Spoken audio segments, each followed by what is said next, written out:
నమస్తే. శాసనసభ అనేది ప్రజాస్వామ్యానికి పవిత్రమైన దేవాలయం లాంటిది. ప్రజలు తమ ప్రతినిధులను గెలిపించి చట్టసభలకు పంపేది తమ సమస్యలపై గలం విప్పుతారని మాత్రమే. నియోజకవర్గ అభివృద్ధికి కృషి చేస్తారనే నమ్మకంతోనే. అయితే ప్రస్తుత ఆంధ్రప్రదేశ్ రాజకీయాల్లో అసెంబ్లీ సమావేశాలకు వైఎస్ఆర్ కాంగ్రెస్ పార్టీ దూరంగా ఉండాలని నిర్ణయించుకోవడం తీవ్ర చర్చనీయాంశంగా మారింది. ప్రతిపక్ష హోదా ఇవ్వలేదనే కారణంతో లేదా సభలో సంఖ్యాబలం తక్కువగా ఉందనే నెపంతో అసెంబ్లీకి హాజరు కాకపోవడం వైసీపీకి రాజకీయంగా మేలు చేయకపోగా తీవ్ర నష్టం కూడా కలిగిస్తుంది అని చెప్పేసి రాజకీయ విశ్లేషకులు కూడా చెప్తున్నారు. అలాగే ఆ పార్టీలో చాలామంది మాట్లాడుకుంటున్న మాట కూడా ఇది. ప్రజలు కూడా దీని గురించే చర్చించుకుంటున్నారు. గ్రామ స్థాయిలో కూడా రాజకీయాల్లో ప్రజా సమస్యల తరఫున పోరాడటానికి, అధికార పక్షాన్ని ప్రశ్నించడానికి శాసనసభను మించిన బలమైన వేదిక వేరొకటి అనేది ఉండదు. ఇది మనందరికీ తెలిసిన విషయమే.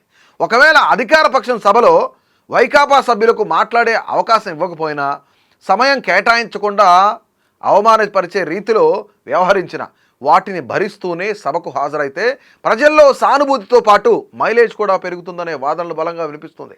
ఎందుకు ఈ మాట అంటున్నానంటే, ఖచ్చితంగా రాష్ట్రంలోనే కాదు దేశంలో ప్రజలందరూ కూడా రాజకీయ చైతన్యం కలిగి ఉన్నారు.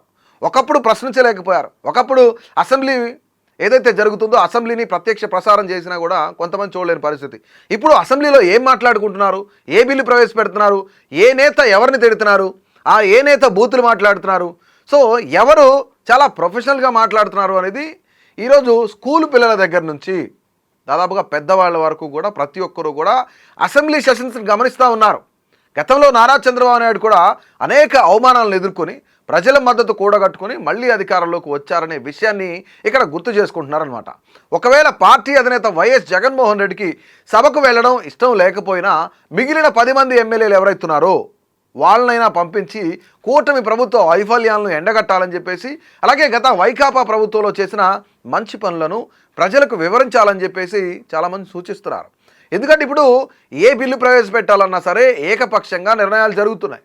ఇఫ్ ఇన్ కేస్ అక్కడ అపోజిషన్ ఉంటే కనుక ఇది మంచి చెడు అనేది ఖచ్చితంగా డిస్కషన్ జరిగే అవకాశం ఉంటుంది. కాబట్టి అసెంబ్లీ సమావేశాలను బహిష్కరించడం వల్ల ముఖ్యంగా వైసీపీ 3 ప్రధాన అవకాశాలను కోల్పోతుంది.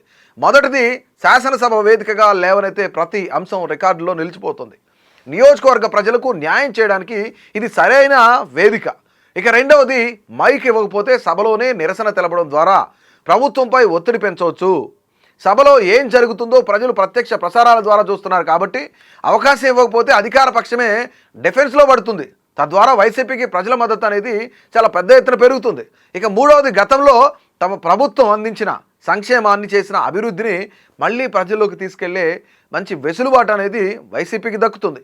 సభకు దూరంగా ఉండడం వల్ల పార్టీ శ్రేణుల్లో కొంత నిరాశ అలుముకోవడం అనేది కాకుండా ఒక ప్రతిపక్షంగా తమ ఉనికిని కోల్పోయే ప్రమాదం కూడా ఉందని చెప్పేసి ఈరోజు అందరూ మాట్లాడుకుంటున్నారు. దీనిపైనే అధికారంలో ఉన్నా లేకపోయినా ప్రజల కోసం సభకు వెళ్ళి ప్రశ్నోత్తరాల సమయంలో, క్వశ్చనర్ సమయంలో గలం విప్పినప్పుడే వైసీపీ ప్రజల్లో ఆదరణ అనేది, అలాగే విశ్వాసం అనేది కూడా మెరుగుపడుతుందన్నమాట.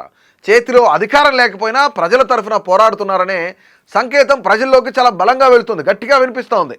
కాబట్టి కళ్ళ ముందున్న రాజకీయ వాస్తవాలను బేరీజు వేసుకొని, కంపేర్ చేసుకొని జగన్ సభకు హాజరైతేనే ఓటేసిన ప్రజలకు విలువ ఇచ్చినట్లు అవుతుందని చెప్పేసి చాలామంది విశ్లేషకులు అభిప్రాయపడుతున్నారు.